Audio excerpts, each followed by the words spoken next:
Guten Tag, meine Damen und Herren, hier geht es um Autismus. Und heute geht es um die räumliche Ablösung eines Kindes von den Eltern. Im letzten Film habe ich eingeführt in das Thema Ablösungsprozess eines Kindes von seinen Eltern und habe erwähnt, dass es da drei wichtige Bereiche gibt, in dem das Kind zunehmend Autonomie erlangt.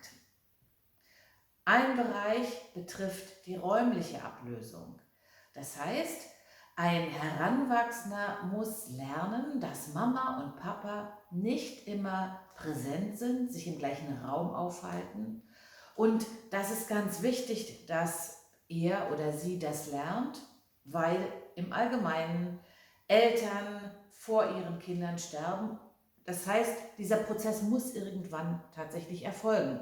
Wenn wir in Rechnung stellen, dass Menschen im Autismus-Spektrum umstellungserschwert sind, heißt es auch, es ist sehr sinnvoll, diesen Prozess so zu unterstützen und zu begleiten, dass es also eine sanfte, kontinuierliche Ablösung gibt.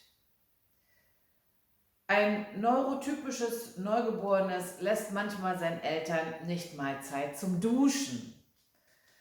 Also es hat ein starkes Bedürfnis nach permanenter Anwesenheit, am besten auch nach Körperkontakt. Und dies verändert sich innerhalb seiner ersten Lebensjahre ganz beachtlich. Irgendwann also haben die Eltern sogar wieder Zeit, sich abzutrocknen nach dem Duschen. Irgendwann können sie sogar im Nachbarraum eine Tasse Kaffee trinken oder mal mit der Freundin oder dem Freund telefonieren. Irgendwann gehen die Kleinen in den Kindergarten, übernachten mal bei Oma und Opa oder bei Freunden. Mama und Papa können den Müll runterbringen oder vielleicht sogar einen kleinen Einkauf erledigen. Neurotypische Jugendliche schlafen dann bei Freunden und möchten auch das Wochenende gerne bei ihnen verbringen, später dann auch mit ihnen in den Urlaub fahren. Das heißt also, es gibt einen kontinuierlichen Ablöseprozess, dessen Motor das Kind ist. Der Heranwachsende ist der Motor dieses Ablöseprozesses. Das heißt, der kämpft sich auch seinen Weg frei. Er kämpft darum, eben bei Freunden übernachten zu dürfen, lange draußen sein zu können zum Spielen, bei Freunden übernachten zu können oder mit denen in Urlaub zu fahren. Der Heranwachsende hat eine Motorfunktion für diesen Ablöseprozess. Das heißt auch, dass die Eltern minutenweise ihr Leben zurückbekommen, das sie gestalten müssen, ohne dass das Kind oder der Heranwachsende anwesend ist. Ein neurotypischer Jugendlicher möchte nicht 24 Stunden am Wochenende mit seinen Eltern zusammen sein. Er möchte sich zurückziehen, er möchte etwas mit seinen Freunden machen. Wenn die Heranwachsenden diese Motorfunktion nicht wahrnehmen können, ist es sehr entwicklungsförderlich, wenn die Eltern beide Funktionen übernehmen. Das ist schwierig. Üblicherweise gestaltet sich dieser Ablöseprozess harmonisch. Das ist so wie ein Schlüssel und ein Schloss, das passt einfach perfekt.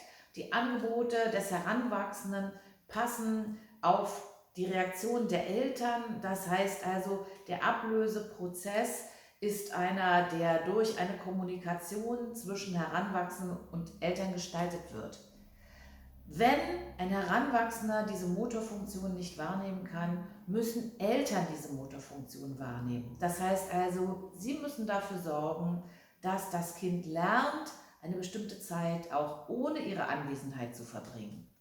Oftmals brauchen die Heranwachsenden im Autismus-Spektrum hier klare Strukturierungshilfen. Was kannst du denn tun, wenn ich nicht im Raum bin?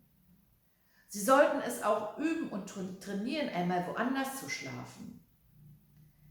In der Stiftung Kind und Autismus in Urdorf, das ist in der Nähe von Zürich, wird dieser räumliche Ablöseprozess simuliert, indem alle Kinder, die dort die Schule besuchen, anfänglich eine Nacht in der Woche im angegliederten Internat übernachten und in der Oberstufe sogar 2 Nächte. Da man weiß, dass der Ablöseprozess, also unter den Bedingungen eines Autismus, eventuell nicht so reibungslos erfolgt und daraus Chancen verloren gehen können für eine gute Entwicklung, versucht man das also zu simulieren, indem man diese Übernachtung institutionalisiert und hier anbietet. Eltern sollten sich also überlegen, welche Gelegenheiten hat denn mein Heranwachsender, Zeit ohne mich zu verbringen? Kann er zu Oma gehen? Vielleicht nehme ich auch eine Kurzzeitpflege in Anspruch oder eine Klassenfahrt oder eine Übernachtung im Schulhort. Solche Möglichkeiten sollten gut vorbereitet sein, gut begleitet werden, aber sie bieten Entwicklungschancen.